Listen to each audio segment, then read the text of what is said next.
Hey everybody, welcome to Woodturners Wonders. My name is John Graves, and here with me is Jim Robertson. And today we're going to be unboxing and setting up the Wonder Vision hollowing system, and this is the size 18 to 20 inch.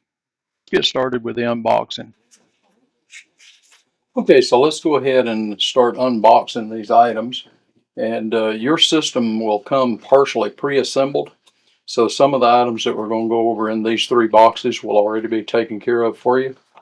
One of those would be the power supply.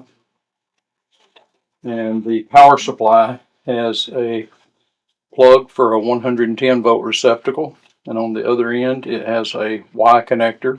One of those will go to the monitor and one of those will go to the camera. These will already be installed inside the junction box when you receive this.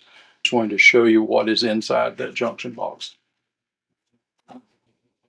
This box contains the hollowing system's camera, and the camera is also going to be pre-installed, but we will have this box inside of your bigger box, and in the box there will be the wrench, one screw, and a carbide cutter for the hollowing system. So that will be inside your box.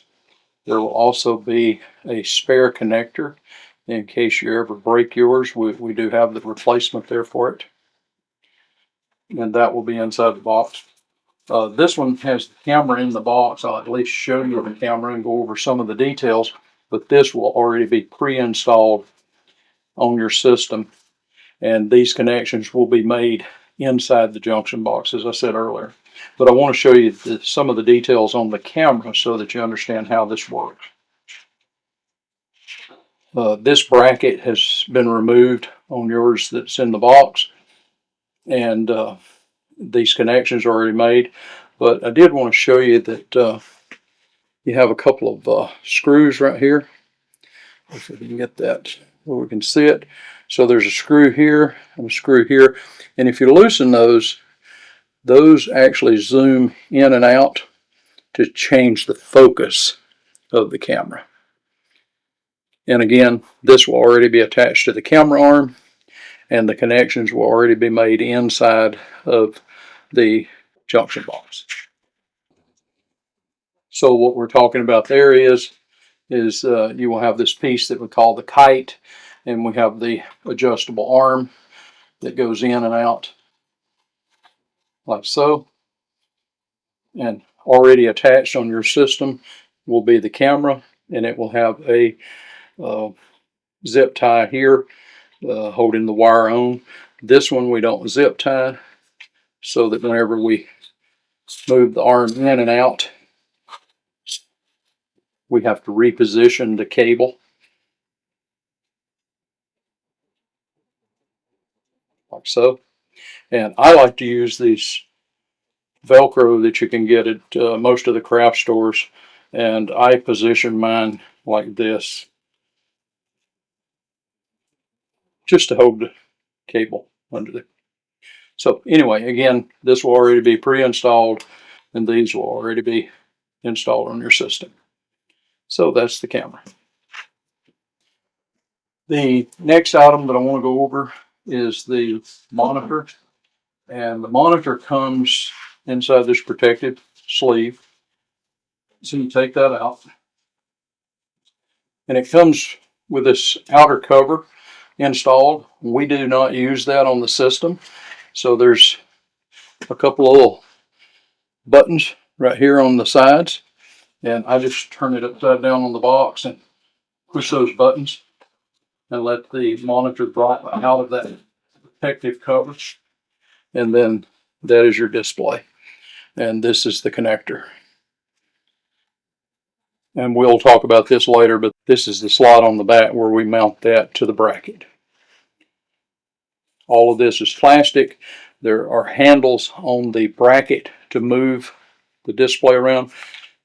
We do not grab hold of this and move it. And it has a protective sleeve on it.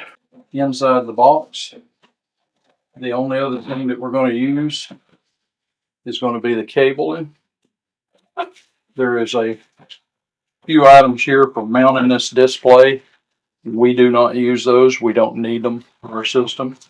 There is also a remote control, which we don't need for our system either. Our monitor is going to be just right in reach, so we don't feel that we need that. So the only thing that you're going to need out of that box would be the user's manual and these cables. And these will also already be pre-connected on your system. And that's all of the unboxing until we get to the Hollowing system. Just very carefully, don't cut into the box. Don't damage the contents. It's like we got lots of packing material and wow, instructions. Nothing like having a good diagram to show you how it's assembled. So we will remove all of that. And as you can see, several of these components are already assembled for you. The way this thing goes, which we're not going to put it in there now, but our hollowing system just drops right into here. And once this is backed out far enough, that will just sit right down in there very nicely like that. And there it is. So now what we would do is we would go ahead and install the boring bar. So if you'll notice, it has two set screws, and those set screws go into this groove right here in the bar, and those will not mar or develop burrs. And this bolt goes into here, which aligns this automatically for you, so you don't have to worry about the alignment. It goes in this hole. The kite will go in the other hole. So you just simply slide this in. So right like that. So once you do that, if you'll notice, it aligns the boring bar at the proper angle. So we'll loosen that back up. This should lift right back out. And all of these joints have bearings in them. So we have thrust bearings at every single joint. And that's why this thing is so vibration free, because we can tighten that up and remove all of the play, but yet the thrust bearing allows it to freely float, and it just literally floats. Okay, so now that we have our Allen wrenches that fit everything, what we will do is we will go ahead and tighten this bolt, and we will tighten the boring bar.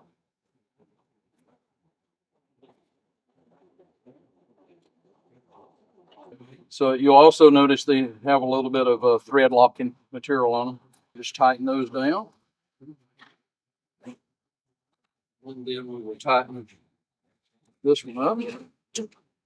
Easier just to move it over there out of the way.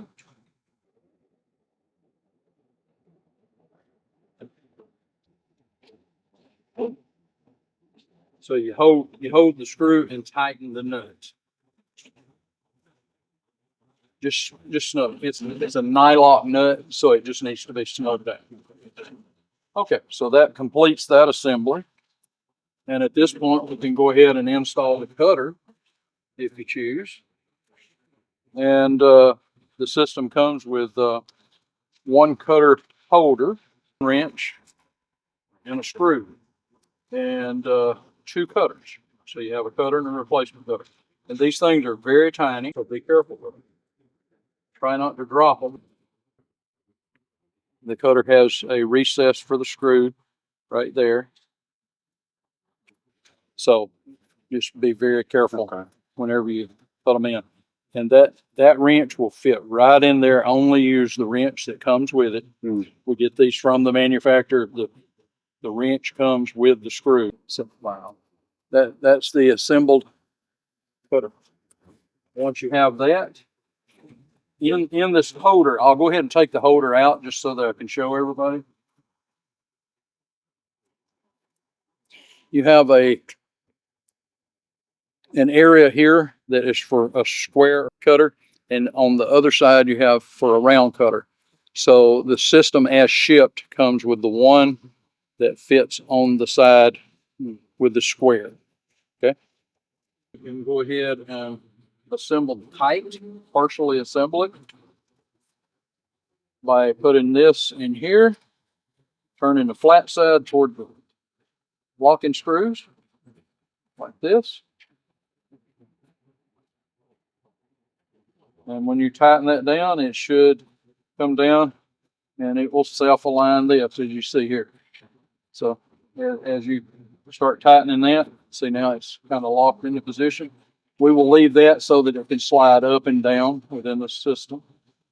So that's all the assembly that's required on that. 2 of these are shipped and 2 of these are shipped. And the one with the washer is to be used for the monitor bracket. So we'll put it over there that we'll use in a moment. The other one is the one that will be used to hold down the hollowing system. These are identical, so you can use either one of them. You have 2 positioning holes. I find for most of the systems, you can use the outermost hole. If you use the innermost hole, you'll have to lift the ratchet lever and ratchet that down. If you use the one on the outside out here, the nice thing is I can turn this like that.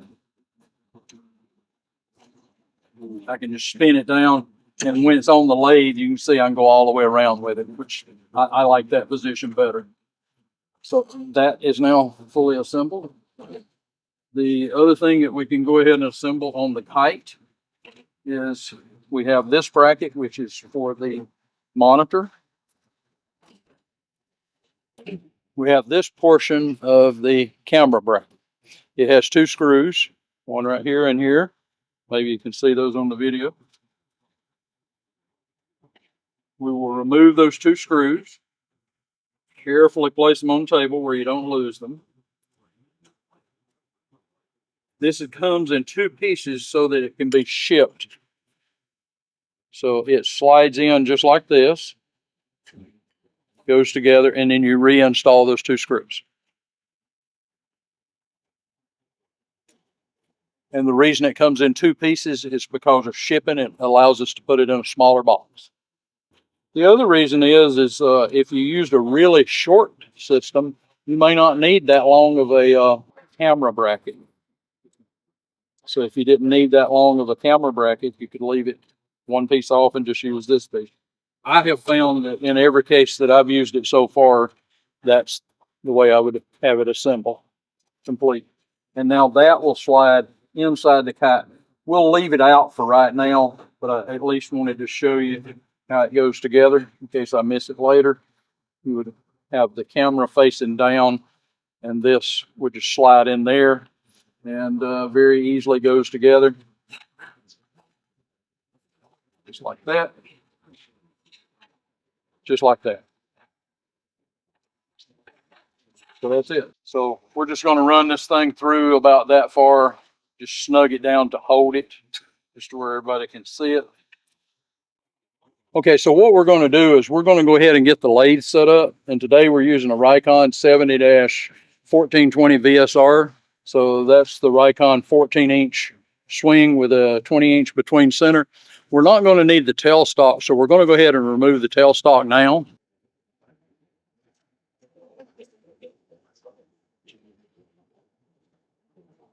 So once the tailstock's removed, now we should have plenty of room to assemble everything on the lathe. Now we're going to go ahead and start assembling the hollowing system onto the Rikon lathe. Okay, so now we're going to go ahead and start assembling the hollowing system onto the Rikon 14-inch lathe. And you'll notice that we have a little T-slot here that will go between the bedways. So you just drop that on, go in between your bed, and that will rotate. So just to show everybody what we're talking about is one of these that's underneath that. So it goes between the gap in the bedways, and then it rotates like this underneath and locks into place. So as you see there, I rotate it, and now it's in between here. And this will fit all the different size lathes by doing that. So all you do is you turn it this way, and you drop it down between, and then you rotate it either with your fingers or whatever, and then it pulls up against it. So I'll show you that. Okay. So just like that, I can go right between there, and I rotate it around. Just like that. And then I put it in here, hold that with my finger so that it's facing this way. And now I can move that around wherever I want it on the lathe. And you may hit the webbing inside the lathe. You see it stopped. If that's the case, just reach under there and go past that webbing, and then you'll find you another spot.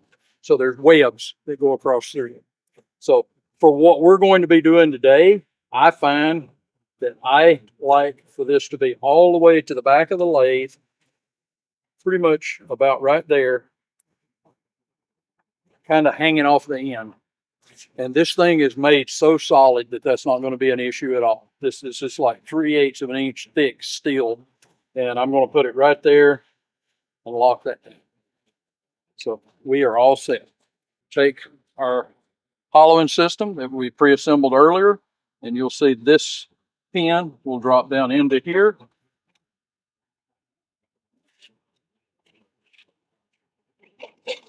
And now that will just slide up and down, just like that. So just put it somewhere like that and just tighten that down just to hold it temporarily, and then move this out of your way. And you'll see this floats very, very smoothly. These are adjustable. They have locking nuts on the bottom, Allen wrench on the top. What you want to do is you want to tighten that down until there's no movement this way. You know, like if it moves, rattles, chatters or something, you can lock it down until it's completely, all of the movement is missing, but yet it doesn't bind the bearings. And they are thrust bearings, so you can tighten them down fairly tight. So we've got that set up. Now we're going to take our monitor bracket and we're going to do the same thing with that.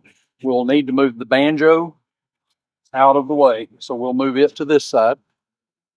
So the monitor bracket has the exact same setup. You'll see the T slot right here, and we will put that toward the back of the lathe. Same thing. We loosen that up until it will go just below the gap in the bed. Turn it to the side, and I like to bring mine all the way back, nearly to the back, and start there, just leaving enough room to where I can tighten the nut. And then all of this articulates, so you can move this around this way, just like that. We can move this in and out, so all of this can be moved. This can be moved this way. This has a joint here to move. You have another joint here, so you should be able to put that monitor anywhere that you choose to put it. So I'm going to put it right there. And for me, I like to loosen it up and just bring it so I'm all the way against the headstock.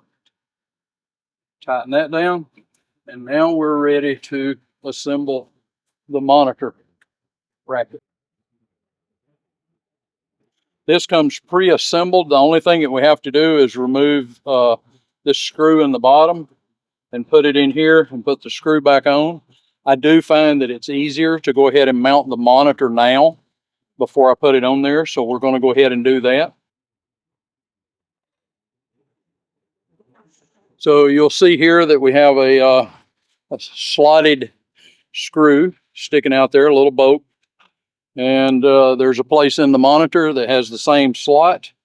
And you're going to take that and assemble it right there. It will just slide right in. And then just carefully hold that with your finger and tighten this nut down. And you want to tighten that until it just touches. And it would be better if you use the right size wrench. But we didn't have one this morning, so I will be using an adjustable wrench. But please do not over tighten this. Just bring it down until you can feel it snug up. So that is now assembled, and just remove the screw in the bottom. So you'll need an Allen wrench to tighten that screw. So what we'll do is we'll run that through from the bottom. So this will go in the hole. You'll put the washer with the beveled side facing the screw. You'll come in from the bottom, and that will self-align. Once that's tightened, when you move the monitor, anytime you're moving the monitor, use the handles that are installed for that. This is plastic. You will break it off. So please don't grab hold of the monitor and move it. Here's the bracket. And this is all very flexible. You can bend it, put it wherever you want. You can move it in and out, over, whatever. So I'm just going to move it out of our way for right now. Okay, so at this point, just bring all of your items over. You should have all of your cabling, your junction box, a handful of stuff. Lay it on the bed of the lathe. Drop the kite in here. You've got a little flat spot right here. And when you set that in there and start tightening this up, you can see that going back and forth. And when I get it tight, it's now pretty much stationary. So these two are now attached to each other, won't be moving anywhere. Move this out of your way. Now take all of your cabling and your junction box and mount this anywhere you want it.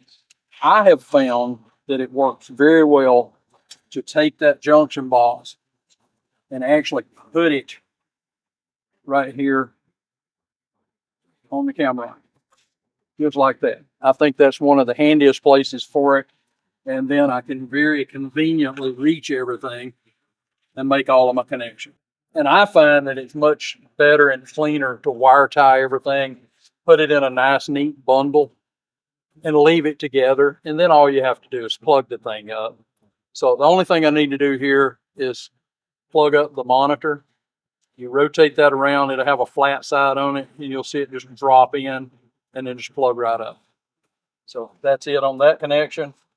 Then all we have is one more connection to make, and that's on the power supply. And that's this one here. So the only thing we have to do is plug it up.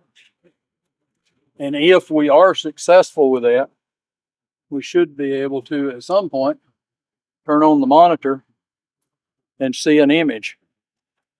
And if we got that right, we should be able to see that image and then bring our camera arm, if you can see me bringing that in, until I get it just about into the center, somewhere like that, and then lock this screw down right here. So that's it. Now we can move this up and down right here for different diameter work pieces. So we'll probably just leave it kind of in the middle. And again, I usually put some Velcro type wire ties across here so that I can loosen them up. But the only wire you'll have hanging out now is this one, and it'll just drop down to the back. So now you can see our articulated arm moves very well, and wherever the cutter goes, camera's attached.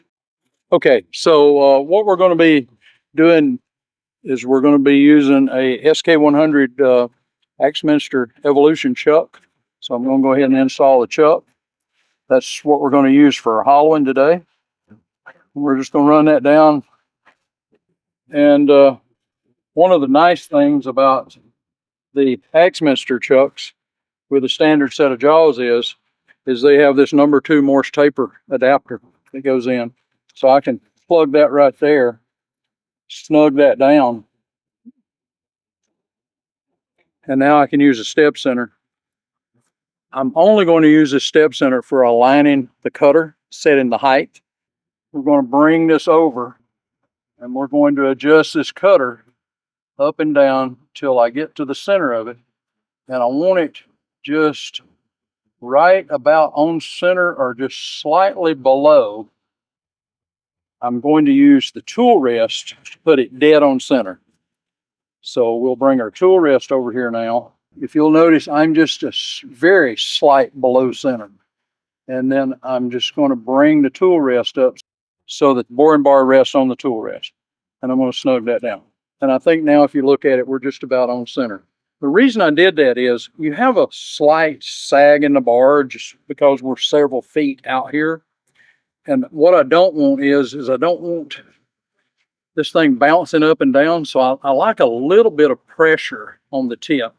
So if I put it just barely slightly below center, and then I set it up on my tool rest, you can hear it. It just slightly raises up. Now it's level all the way across, and I'm on center. So I've got pressure on it. So now all I have to do is just use it, and that's it. So that's it. That was the entire setup. And later on when we're doing a hollowing, we can probably show what happens if you're too low or too high. But this should be about ideal at this point. So that's it. And so this is ready. We can move this out of the way. And what is so nice about these Axminster chucks is I can loosen that up and take this out. And now my chuck's still on the lathe, and it's the one that we're going to use for the hollow. So let's just go ahead and put a hollow form in there. So we have a small hollow form here. It's a piece of American black cherry. Beautiful piece of wood. That's pretty much it. So we will lock that down as I keep tightening until they don't move anymore. Once they don't move, I know I'm tight. Now that's it. So we're ready. We should be ready for hollowing at that point. And what I want to do though first is I would like to get a hole in here, and we're going to show you how to drill on the lathe with the hollowing system and not have to install a drill chuck and the tailstock and all of that, because we can actually do it right here on the lathe. We're going to show you how to drill the hole in the hollow form, which will make it much easier to do. So we're just going to loosen that screw. We're going to take the cutter out, and we're going to use the other side of this, which is round, and we're going to install a drill bit and snug that down. Okay, so once you have your drill bit installed, you can move your tool rest way back here, and you can come out this way, and you can find your center there, and you can drill that hole. Okay, so once we have this thing on center and we're ready to go, we can turn on our lathe and we can pre-drill that hollow form, and it should find its center. And just every now and then back it out and remove a few shavings and just go on in, and you can choose how deep you want to make that hole. We're not going to get too carried away today, but you know, we'll go in a few inches. That should be plenty enough for our purposes today. So we've got the hollowing system all set up. We've got our hole already in the hollow form. Just makes it a little easier and quicker to do your hollowing. So now we're going to do an outline on the screen with a dry erase marker. And it's really good to have a marker, preferably black, that shows up really well, nice dark line. And you'll see that in a moment while we do that. But, you know, like a chisel point black dry erase, make sure it's dry erase, because you don't want it to be a permanent on your display. So I'm going to zoom in now just where you can see what we're doing. And we're just going to draw an outline on the screen. You should be able to see it there now. And I'm going to take a sheet of paper where you can see the cutter a little better. So just anything, it doesn't matter what it is. But you should be able to see that much better now. You can see where the cutter is. And I'm just going to do an outline here on the screen of where my cutter is. So I want about 3/8 of an inch or something like that. So we'll just go around the cutter and just do a little bit of an outline just to show where the boring bar is. You should be able to see that real well now. And it'll make sense once we get inside the vessel. So just to show what we're doing, I'm going to remove this background. And that can be a sheet of paper. It can be anything that you want to use. But I'm just going to move the tool rest out just to where you can see that in your display, hopefully. So I'm going to just back out to where you can see on the screen, and you'll be able to see a hollow form that I'm going to hold up. So when you're out here, you can see where the cutter is right here. You see it there on the display. And then see when I go inside the vessel, that black line now represents where the cutter is in relation to the wall thickness. And you can see here we haven't hollowed this all the way, so that's how thick the wall is there. And then as I go down here, you'll see it's getting thinner and thinner all the way down. So I'm all the way almost touching that, as you can see there on the screen now. You see the vessel there? So I'm touching it. So that means that wall thickness is very, very thin there. I hope that clears that up on what that's doing. So all that's doing is making a representation of where the cutter is in relation to the inside of the vessel. So your lines don't have to be pretty and clean and all that. So if we go in here now, you can see where we're at. And by the way, this camera can be focused. So if your image isn't just perfectly clear, there's two little thumb screws here, and you'll see there that you can zoom in and out. And then this one does the same thing. So if your image is not clear, you can do that. And this height is adjustable up and down for how big your vessel is. So in this case, you know, we got a pretty small vessel. We can come way down, but I won't be able to get it on the camera because it's going to be in the way. So that hopefully explains why I've got it up in the air as much, even though this vessel is very, very small. Okay, and we still have our cutter right back in where we're lying. So we're going to just make some hollowing cuts there now. And I'm going to leave it zoomed out pretty good for right now, just to where you can see my arm movements on this. Safety first. So anytime we're running a lathe, we need to be using a safety shield, protect our face, just in case that thing did come out. We're going to move our tool rest back in. You just want it close enough to where far in as you can go without coming out here to like the screw. So that should be good. And you can turn this thing left, right, you know, you can move it like that. You can use it for a hand rest, which I tend to do. I like to hollow like this, and I just use my thumb against the tool rest, and then I just pull toward me like this. And I'll demonstrate that now. So we'll go ahead and turn the lathe on. The carbide cutters, we're using a 40-degree angle cutter. It'll work almost like a negative rake, so it's very forgiving, and it likes speed. So it likes to be up around like 1750 to 2000 or so. So, all right, let's make some cuts. And there you can see some nice clean shavings coming off. We'll make another cut. You'll notice that I'm doing this one-handed. Can you guys hear me okay? Yep. Mm-hmm. So I'm going to go ahead and just make some cuts here.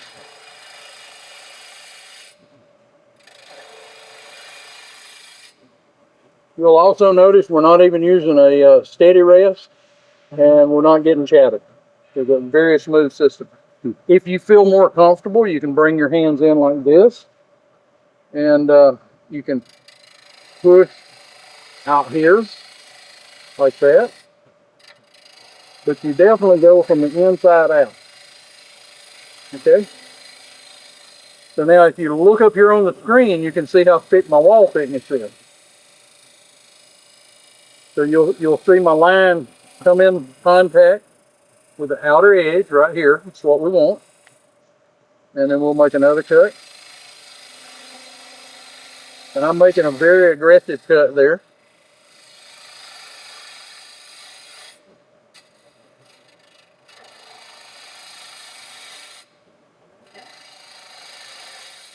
Okay, now what I'm going to do is I'm going to zoom the camera in to where you can see that much better.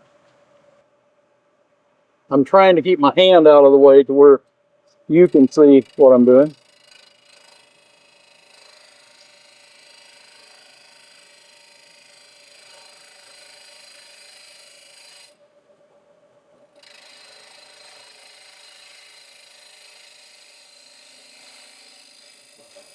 Okay, now we can move the cutter arm back, and we can go in from that direction and get right up to that wall thickness right there. You see where I just touched off. I'll go in a little deeper.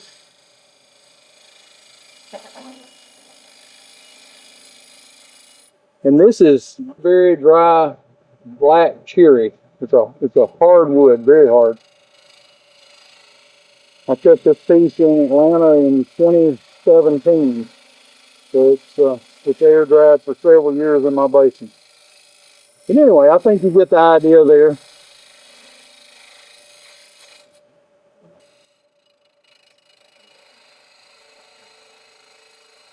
I'm making some very aggressive cuts here. So I'm going to stop the lathe, just clean out the chips where you can see what we're doing.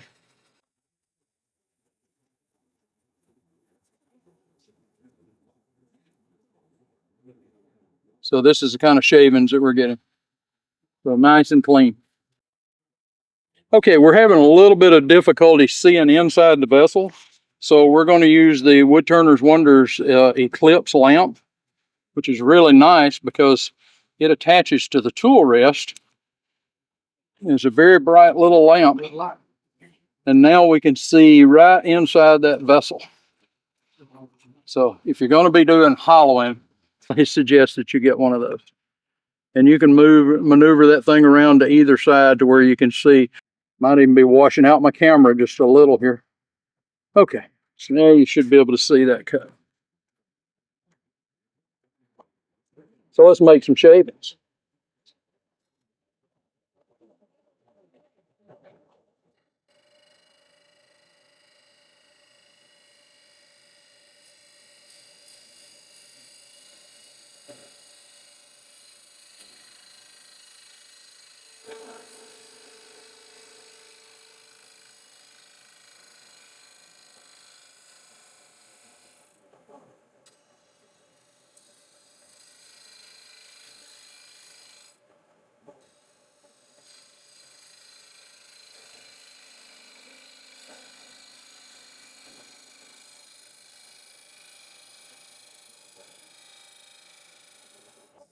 Yeah, I'm going to cut the lathe off. What I want you to do is look up here on the monitor and look in relation to where the cutter is. So if you look now, you should be able to see the curve of that vessel just a little bit. So I'm right there. And when you look in here, you can look at it on this side. Hopefully you can see it has that curve going in here. And the cutter is just following that beautifully. So you can see we've got the neck of this vessel is already done. And all we need to do, and I'll just make a few real quick cuts and then we'll finish the video. So we're just going to make it a little deeper right now. So I'm gonna take several cuts here and get a little bit of that wood out of the way. Just to show you how quick this thing can cut. And I'm being very aggressive in my cut.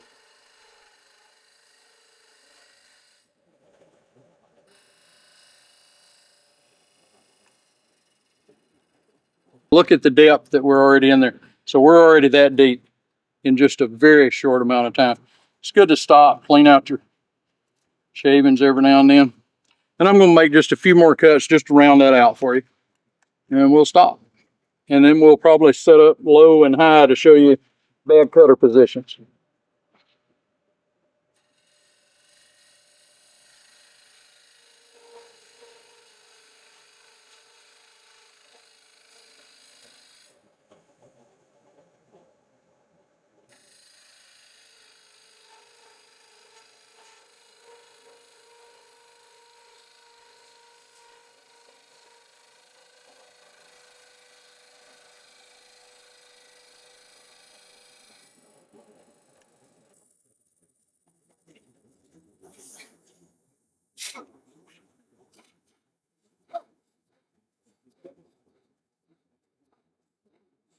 We're using our pneumatic compressor here to blow the chips out. And now I don't know if you can see that, but we have a beautiful clean cut in here. And I'm going to actually just take the camera off of the tripod and see if I can get in there to show you that. And you should be able to see just how pretty this thing is in here now. Nice cut. We got some depth to it.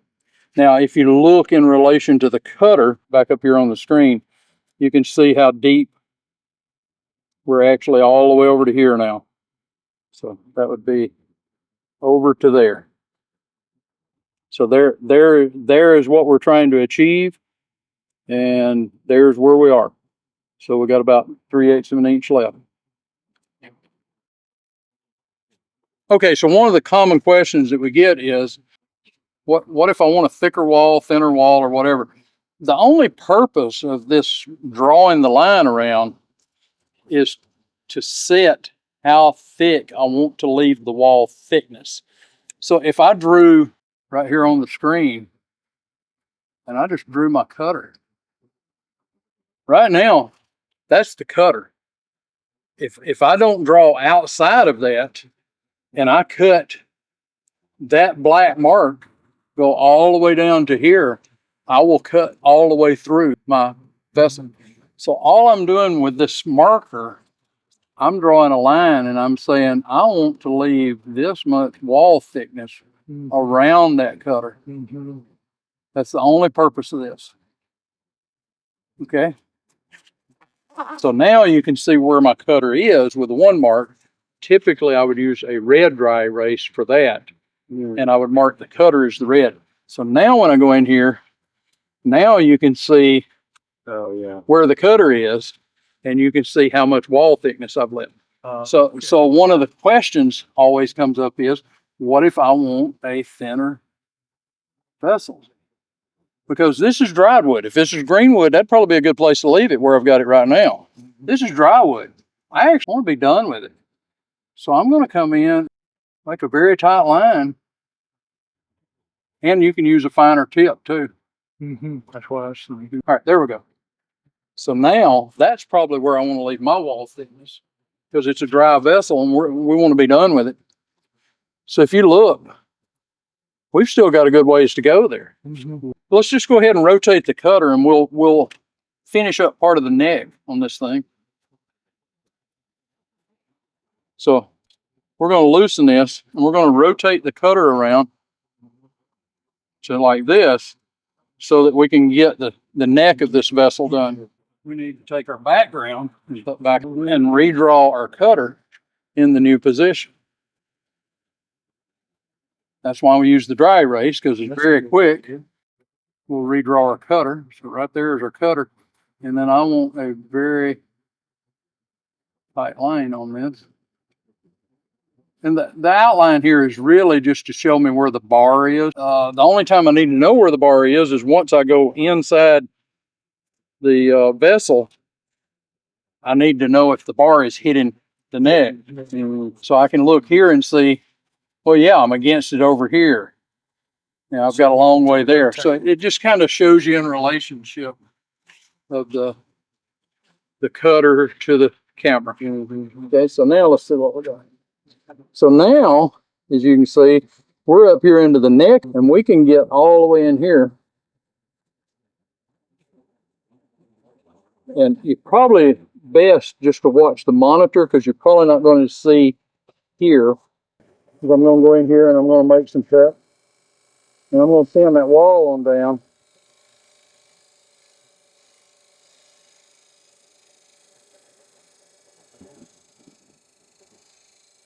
And I'm going to thin this neck up here. I'm going to make this opening a little larger.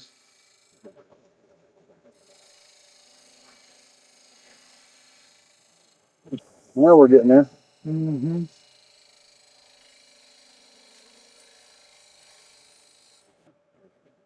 Okay, now I'm going to just clean this right here. Very, very light cut.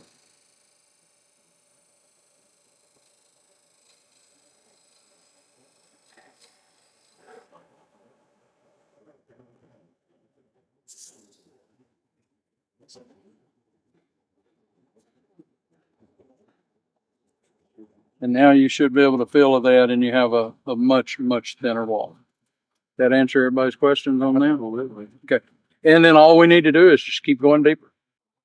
Okay, so one of the common things is setting the cutter too low, too high. As we showed earlier on in the video, you want it right on center line. That's what you want. You want the middle of the cutter, the cutting edge, which is between there, just right in here. That's where you're going to be doing your cutting. You do a little bit of cutting here when you come around to the side, but most of the cutting is going to be above my thumbnail and below my thumbnail. So it's about right there. And you want that right on center line. If you go too high, It's not gonna cut. You go too low, it might be a little grabby, but we'll see.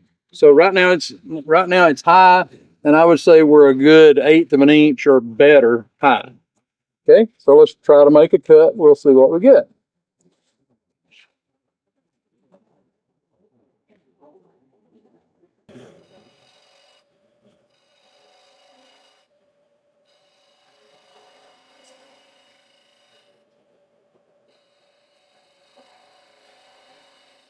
So let's go just a little bit higher.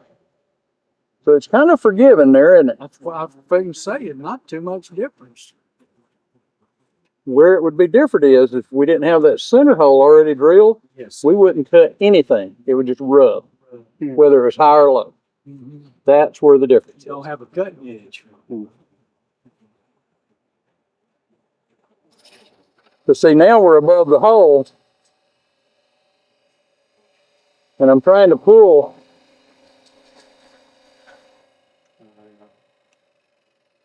And look, so instead of getting shavings like this, I'm getting just little specks of dust. Mm-hmm. Okay?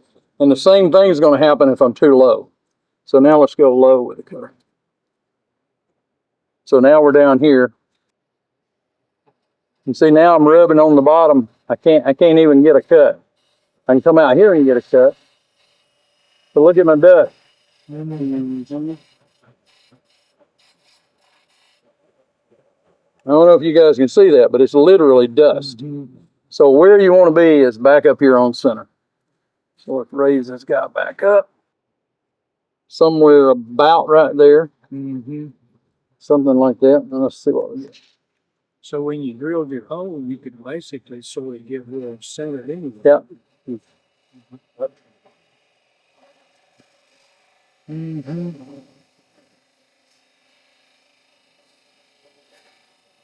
Now I'm cleaning up what I done earlier. Mm-hmm.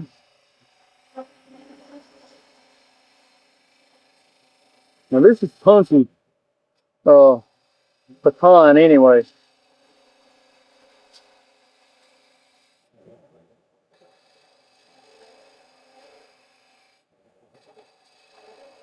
See how quickly I can make my cuts there? Mm-hmm.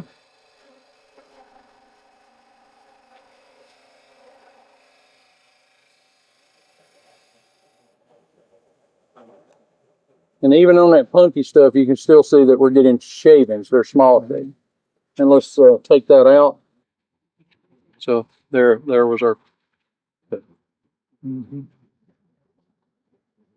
And I believe that's it.